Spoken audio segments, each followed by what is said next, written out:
finally, it's not raining, I'm at home and I can spend some time in the garden. It's not best warm, although the sun is shining, there's a little bit of a bite to the wind. It's about 10 degrees, but with the wind, it's not like super windy, but there's a breeze and it's a little bit chilly. But I'm just so happy to be at home and to have some time to spend in the garden. And I've got so much to catch up with. And as mentioned in a previous video, I've got a few things up my sleeve this year that I'm going to be doing a little bit differently. So the first thing I've treated myself to are these 20-litre tubs. And 1, 2, 3, 4, 5, 6. Yeah, I've got 6 of those. And I'm going to do my potatoes in them this year.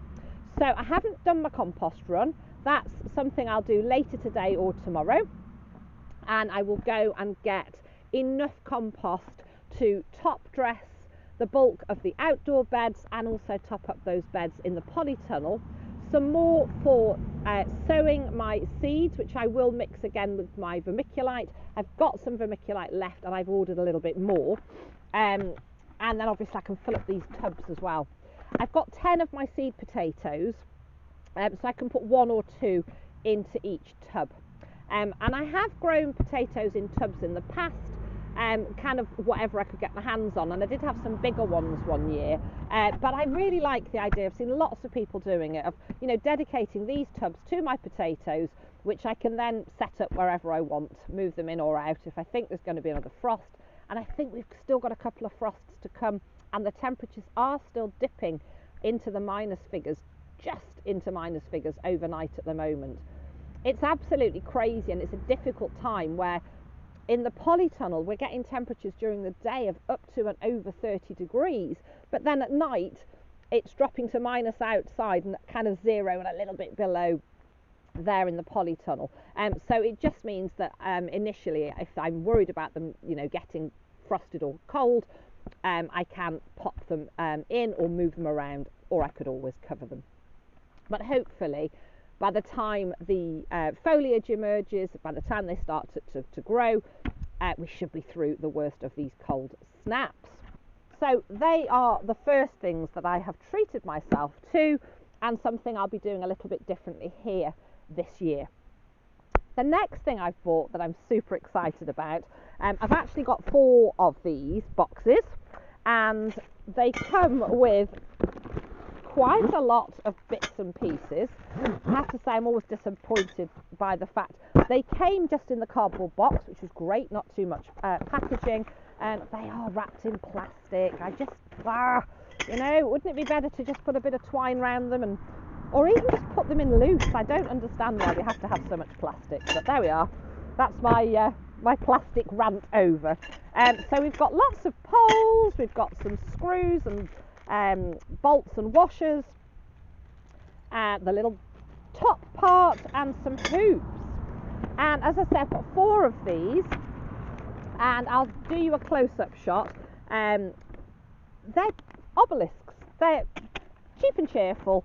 I'm not going to use them for anything that's going to get particularly heavy, but I'd really like to grow up some sweet peas, nasturtium, climbing pretty flowers, which are going to be pretty. They're going to be pollinators. They're going to attract, as I say, your pollinators, so your butterflies and your bees and other insects, but also they're going to be sacrificial plants. So a bit of companion planting in the sense of hopefully those pesky little critters that like to chomp on my vegetable seedlings will go to these things like nasturtium first. But we'll also have the added bonus of them looking pretty. So I'm going to dot those about. I haven't decided exactly where they're going to go yet, but they will be spaced around the plot once I get them built. So I'm not going to be building those today, but I just wanted to show them to you. So let me just show you the this is just the instructions, but it'll give you an idea of what they're going to look like. It's not the best shot. There we go. I hope you can see that.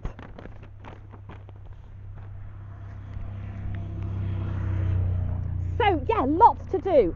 This flower bed behind me now, it's not covered in snow and it's not pouring down with rain. I really want to give that a good weeding.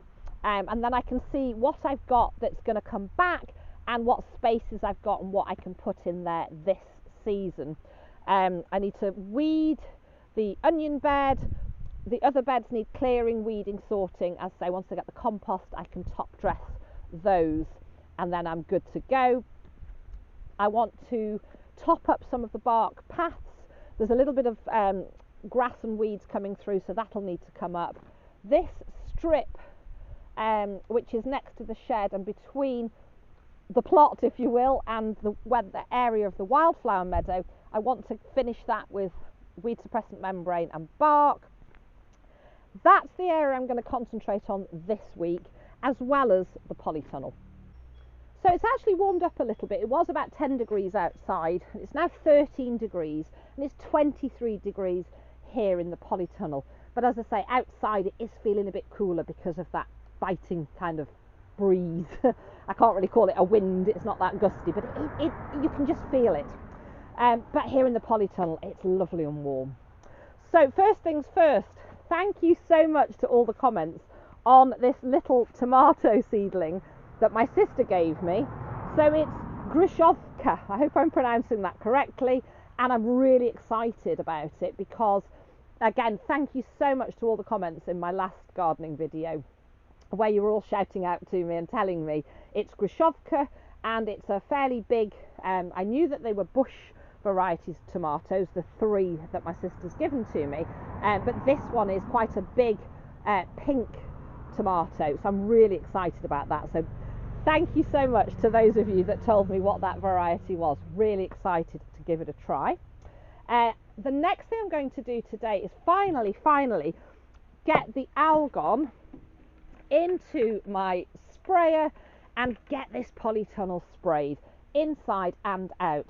I'm hoping we're not due for rain now until Thursday. It's Monday, so if I get the outer done, it needs to just sit with no rain for a couple of days. The advantage of the algon, whoops, I'm dropping it, is you can just spray it and leave it. As I say, I've used it for years. I've mentioned it I don't know how many times. I love the fact that it's super safe. So it's totally safe, it's non-toxic, it's safe for pets, it's safe for people, it's safe for your plants, and that's why I like it. This is a First Tunnels polytunnel, and it was First Tunnels that originally recommended this to me. A little shout out to First Tunnels. I can't recommend their tunnels highly enough. I absolutely love this tunnel, and I'm definitely going to be looking to have more First Tunnels products going forward. So watch this space. I'm hoping to have some kind of possibly tunnel, if not square, structure with netting for fruit and brassicas, and that'll be going behind you in that area of plot that I haven't, well, paddock really, that I haven't expanded the plot into yet, and I'll definitely be reaching out to First Tunnels because, as I say, I cannot recommend them highly enough. This tunnel is brilliant.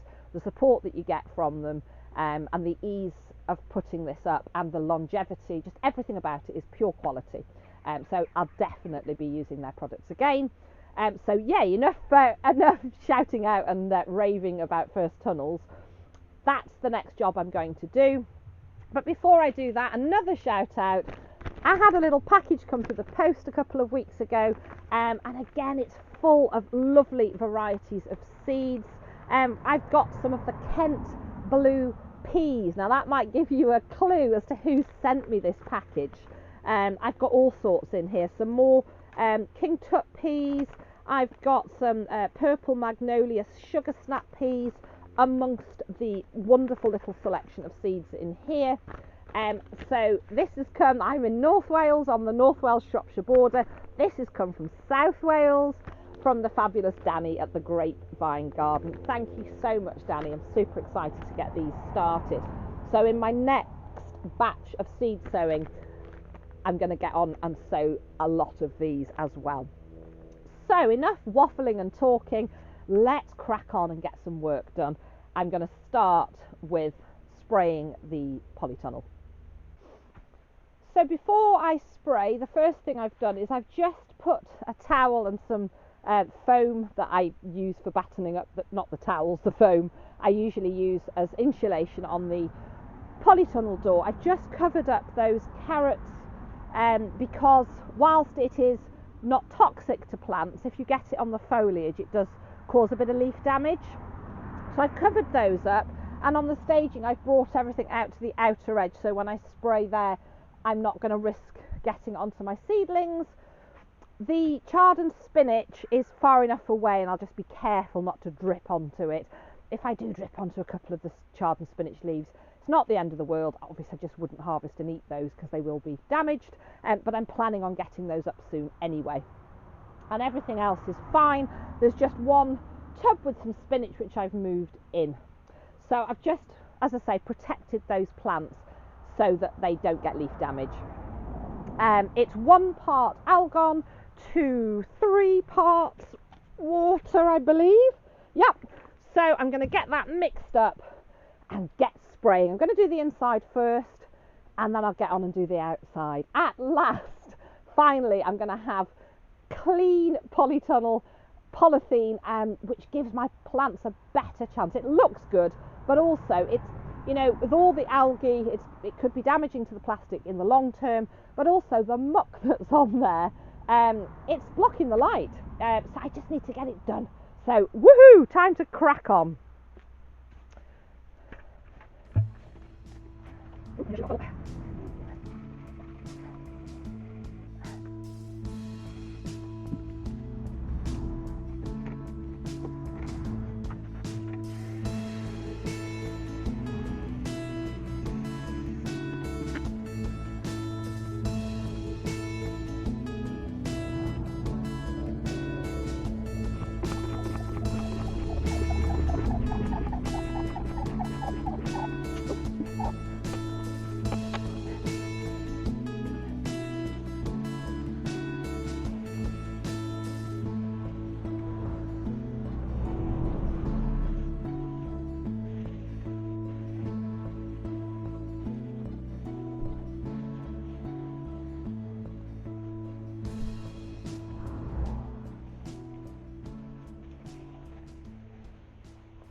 So that's the inside done. The other advantage of spraying with a sprayer like this in the polytunnel is, so long as you get the bulk of the kind of top and the top of the sides done, the rest will run down.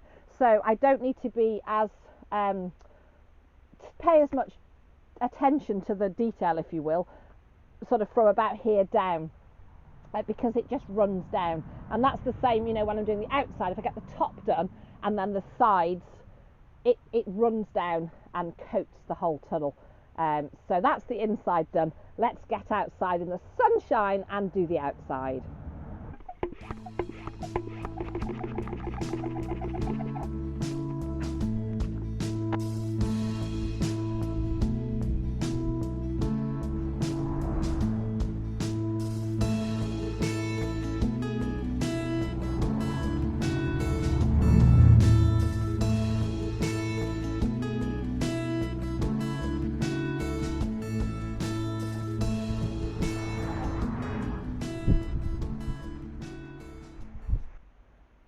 So at last that polytunnel is sprayed. I'm so happy, and I'm starting to feel really guilty because I absolutely love my polytunnel, and it's the dirtiest and the grimiest it's ever been.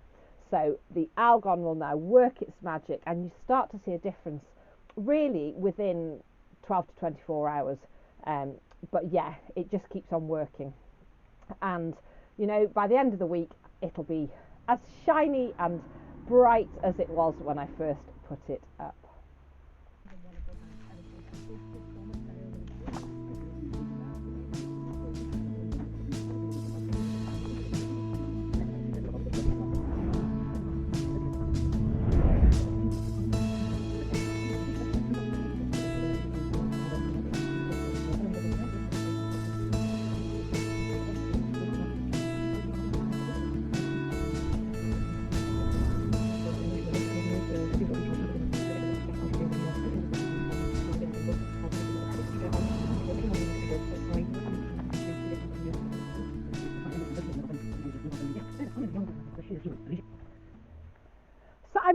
weeding this bed, and I'm also pulling up the remnants of the old beetroot, which are just done for now.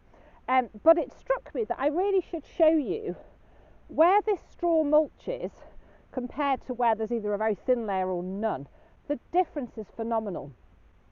So for those of you that aren't sure or aren't convinced about no dig and mulch, and particularly I'm talking about mulch here, but the whole combination of no dig, mulch, adding on the layers and helping to suppress those weeds, I can show you here the difference, as I say, is phenomenal. So I'm going to zoom in and show you an area that is either had a very fine layer. I mean, this is basically, there's 2 beetroot in there, so the rest is just weeds, and that's just from this area here where it's got a really fine layer of the straw, or there's none at all. But let's get closer and I'll show you what's underneath that straw, or rather what's not underneath that straw. So here's an area, look, it's still got weeds, and just this fine layer of straw. There's a beetroot here that needs to come out, and this is the area I've been weeding. But if we come across here and pull back this mulch, oh, there's a nice big fat worm, but there are no weeds at all underneath this straw. So it is actually used chicken bedding, so the poop has obviously rinsed its way through and the straw has just sat. And when I put my compost on, I'll just put the compost on top of that and plant through it. But what a difference between the mulched area and the non or not so mulched area. I just thought that was really interesting and I should share that with you. So I've got a little bit done today. I'm going to have a little breather. I haven't done a huge amount here, but Chris is on his way home and I want to get some lunch on. So we'll pick up again later when I carry on weeding this bed, getting a little bit more done and pushing on to work my way through that list. So I'll see you guys either after lunch or tomorrow morning. It's the next morning and we did in fact go and buy my compost, which I'm super excited about. Now it's really difficult, isn't it, to get good quality compost that's peat free, and that's something I try really hard to do, and I think all gardeners will be in agreement that the quality of compost has really gone downhill over the last couple of years, and I think personally, and I've chatted with other growers and gardeners, part of that reason is that there's just such a demand for it now. During lockdown, an awful lot of people that wouldn't have gardened decided they had time on their hands, people that had to work from home, people that were furloughed and so on, decided to create gardens where perhaps they wouldn't have done before. But also, gardening is just increasing in popularity, especially vegetable gardening. So of course there's an increased demand. And I just don't think they can get the compost made fast enough, so it's not being allowed the time that it would, you know. So we're finding that there's, you know, big chunks of wood and it's just not the quality. And for me, whilst I fully understand the implications of peat compost and using peat and how it really is not going to be a good thing, I mean, we just can't keep doing that. It's not sustainable, and it's not good for the environment and it's not good for the landscapes. Anybody that's used compost, peat-based compost, will know just how much better quality it is. So I went and I had a really good old look at what they'd got. I go to an independent store that's about 10 miles from here, and I go every year to pick up my compost, and the chap that works there is lovely. He has an allotment, he's very, very knowledgeable, and we always have a really good old chat about what's available and what's the best value for money. Now I personally don't like buying things that are in the ones that are in the very gaudy packaging with the bright yellow or green and pink, with added this and added that. I don't want a load of stuff added. I just want some really good quality compost. So what I've gone for is this, and this is Levington Essentials multi-purpose compost. So let's get a little bit closer and I'll show it to you. It does contain some peat. but I'll talk you through my reasonings as to why I decided to go for this. So this is it. It's this Essential by Levington multi-purpose compost, kind of their cheap and cheerful range. And if we just turn it over, they're 50-litre bags. And it does contain, I'm sure it was 25% peat. So yeah, 25% peat. However, it does state we are actively working on improving the responsible sourcing profile of our compost mixes year on year. Levington compost contains forest byproducts carefully processed to help you grow plants that improve your environment and make the world a more beautiful place.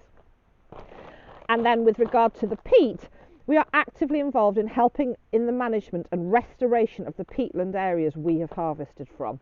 So it kind of made me justify buying it. So having looked at all the composts that were available, those that were the ones that I'm not keen on, added kind of chemicals, not really sure what the source was, the real cheap and cheerfuls, which are just rubbish, this seemed for me like the kind of best compromise where I'm hopefully, I mean I haven't opened a bag yet, we'll have a look in a minute, I'm hopefully going to get some good quality compost that's got good moisture retention, good nutrient content, and it was good value for money.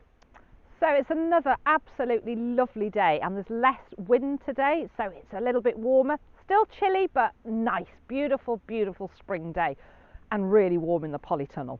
I brought a couple of these bags of compost over, and I want to get these potatoes in to the tubs that I showed you earlier. Oh, they're all stuck together. So I've got 6 tubs and 10 potatoes, so there'll be 1 or 2 of the seed potatoes into each pot, and these are Colleen, as I mentioned earlier. So let's have a look at this compost. I'm keeping everything crossed that it's not going to be rubbish. One of the things you can tell if you're buying compost is they've all got these tiny little holes in, you know, little air holes, and I'm not getting a smell. Some of the really poor quality compost, you can tell before you even, you know, take it home. You can smell it through the holes, and if it smells bad, it's generally not good.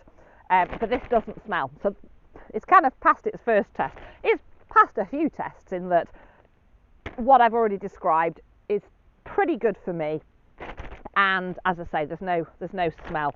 So let's get the top off with my rather blunt scissors, and let's have a look. And I can already smell a nice, nutritious, soily smell. And do you know what? Wow, that's actually really good. So let me bring some up to the camera for you to have a little look. So can you see that? That's actually really nice quality compost.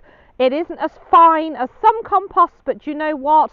That is pretty good. I'm pretty happy with that compared to some of the rubbish that's out there. So let's fill up these tubs and get the potatoes in.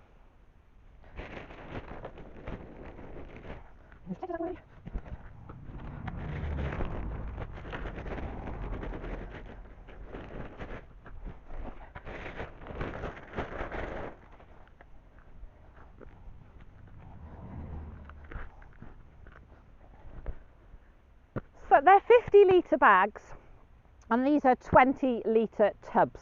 So I'm using 1 bag for 3 tubs, and it just leaves a bit of a gap at the top, but that's not bad. So in an ideal world, I'd have had 60-litre bags and really filled these up to the top, but I want to eke it out. I want to have plenty for other jobs, so 1 bag to 3 tubs, I'm happy with that. So let's fill the other 3 up, and then we'll get the spuds in.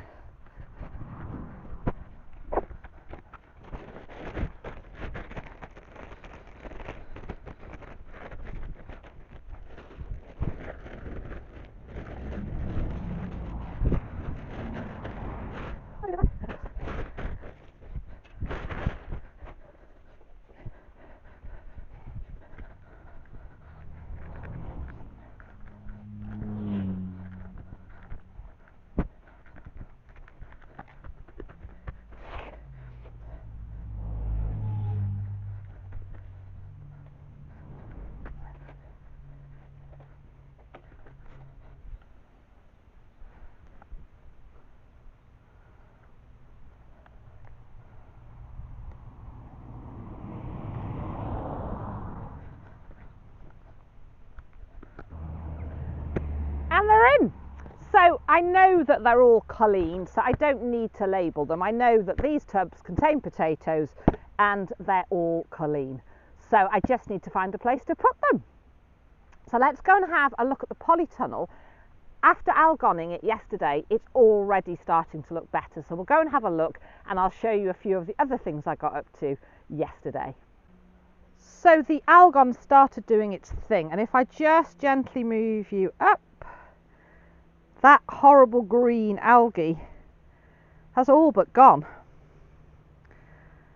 What we have got left, and I'll show you in the corner, so what we've got left now is just dirt. So this was absolutely thick with green. The green has gone, and what we're left with is just some dirt. So what I need to do is just clean that off with some mild soapy water. And other things that I've done in preparation for needing the space on the staging for more seed sowing, I've now moved these seedlings onto this racking, which I've just balanced on a bed because I'm not using that bed at the moment. And then the sweet peas that weren't doing so well, that were in the trays, I've repotted into these pots and just buried them a little bit deep. I wanted to free up the space so I can start more seeds. And what I did do yesterday, and I didn't film it because I think we all know how to sow seeds, and you've seen me sowing some this season. I don't need to show you every single batch that I sow, but I've now got, let's run through what we've done. I've got the tomato midnight snack, the Swede best of all, we've got the I've done sprouts, Groninger, the round courgette, which they are courgette Denise fruit ronde. Is that correct? I'm not sure. I think it's French, but essentially they're round courgettes, and I absolutely love them. They made such a refreshing change from the traditional ones. I've done some beans, so we've got the dwarf bean rondo, lima beans, the dwarf bean tender green, and also here I've got the cabbage Verona red. I do need to get some Belotti beans in. I don't know how I managed to miss those. And then I've also sown some Madeira maroon beans, some Greek gigantes, please germinate, and some Kent blue peas, which will make Danny very happy. Danny, I hope you're watching. They're in. And then in that other tray there are some mustard, the spring onions, which are just starting to come, the thyme, and the asparagus. The asparagus still hasn't germinated, but there's time. The colettes, they're looking a little bit sorry for themselves because I've actually pricked out and potted on 4 of the best looking specimens, and as we all know, when you first take out those little seedlings and move them on, they tend to go, oh, and then they'll bounce back up again. I've still got these, and I'll decide what to do with them. I really only need 4 plants. You know, they're from what I can gather, I've not grown them before, but from what I can gather, they're going to grow similar to a sprout plant. So 4 plants should be absolutely ample. I'll probably give the others away, but I'm going to hang on to them just in case one of these decides to keel over and die, and then I've got some in reserve. And I've put up the bunting. So let's just have a little scooch around. I do love a bit of bunting. I know it's a bit of a girly thing, but oh my goodness, who doesn't love a little bit of bunting, eh? Doesn't it look pretty? All the way around. Just delightful. So cheery. Now, I've only put it at this half of the polytunnel, and I shall tell you the reason why. So let's open this door up again. It is 25.2 degrees in here and 16.7 degrees outside.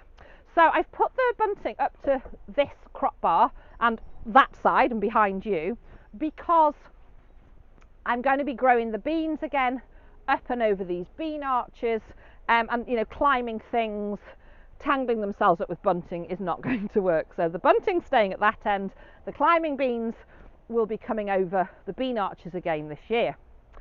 And talking of structures such as bean arches, I have my first obelisk up. I've got the 4 as I showed you earlier. This is the first one up. Really quite straightforward to put together.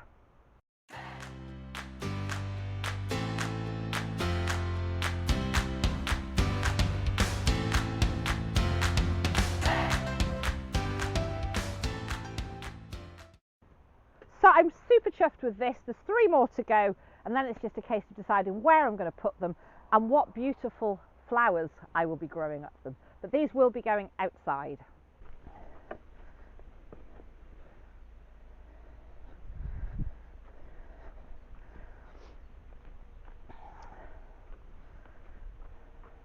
So next I want to top up these 2 beds. So I finished weeding this one, the one I started weeding yesterday. This one's already got, it had a bag of compost put on it during the autumn and winter. So I covered it with cardboard and just chucked 1 mulch layer on it. These have had a little bit of cardboard in the places where things weren't growing and some used chicken bedding. So I'm hoping to get 2 to 3 bags of my compost on each of these beds. I've already used 2 of the bags in the potatoes, and that leaves me with 10 bags for going forward, which should be absolutely plenty. And this is one of my favourite jobs, topping up these beds and getting them ready for planting.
So look at that, that fills me with such joy. So that's 2 beds ready to go. I still need to do some weeding around the red onions that are in the bed to my left, to your right, and I need to pull up the purple sprouting broccoli, which the pigeons have been feasting on, much to my annoyance. But yeah, I think it's time for a little breather. And then all that's left for me to do today, because I'm very mindful I'm not going to overdo it, I do need to have some relaxing, although this is relaxing, it's physical work as well, isn't it? So I want to water the potatoes, water everything that's in the polytunnel, have a little tidy up, and I think it's time for lunch.